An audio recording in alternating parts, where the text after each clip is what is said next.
Jusqu'alors, les agriculteurs qui sous-traitaient le faisaient parce qu'ils n'avaient pas les moyens de le faire. À une sous-traitance stratégique, on a recours à un sous-traitant, non pas parce qu'on cherche à abandonner son métier, mais parce qu'on cherche à être beaucoup plus performant sur un certain nombre d'ateliers. Et en ce sens, les plateformes numériques peuvent contribuer à de nouvelles formes de maïeutique, de faire ensemble également au sein du territoire, des territoires.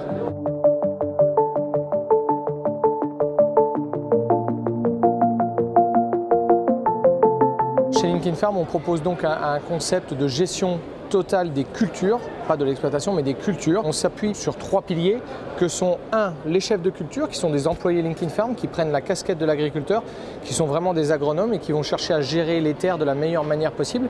2, on s'appuie sur un réseau d'entrepreneurs et de prestataires. Donc typiquement, ce sont des gens qui vont venir avec leurs machines sur mes terres pour faire les travaux. Et 3, pour coordonner tous ces gens, coordonner toute cette activité et avoir une bonne visibilité sur les travaux, on a donc développé tout un écosystème digital de logiciels et d'applications pour gérer les travaux, gérer les budgets, etc., etc. Le faire faire et le faire ensemble sont 2 solutions pour avoir un accès à des machines et à de la main-d'œuvre de manière plus intéressante, plus importante, pour pouvoir pallier un plus grand panel d'activités sur l'exploitation.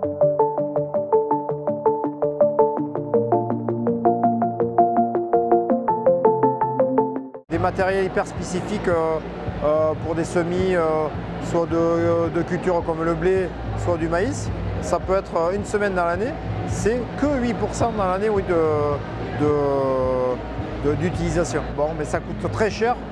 Et aujourd'hui, l'idée, c'est d'aller diluer cette charge. C'est d'aller chercher 100-150 heures de plus dans l'année.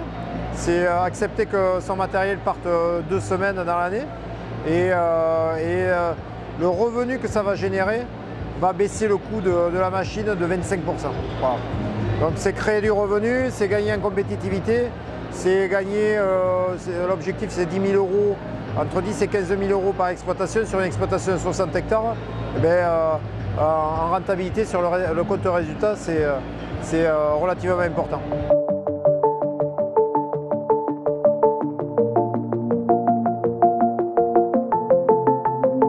Le recours à la délégation et à la sous-traitance d'activités n'est selon moi pas antinomique avec l'installation, bien au contraire. On voit que les jeunes qui reprennent les exploitations cherchent à être surtout performants sur certains ateliers et ne peuvent plus tout assumer.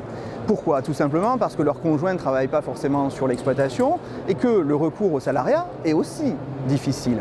Or, il faut être performant sur certains ateliers et d'autre part, on peut avoir des dispositifs de prise en charge du travail sur des temps générationnels courts, c'est-à-dire le temps de la reprise du petit-fils qui viendra reprendre l'exploitation. Et donc il faut voir dans le recours à la délégation des formes aussi de portage qui peuvent être salutaires dans un contexte où on va voir partir très rapidement un certain nombre de chefs d'exploitation et donc il convient de maintenir la capacité productive d'un certain nombre de territoires. Et ne serait-ce que pour maintenir un certain nombre d'emplois induits dans des outils de transformation, de collecte notamment.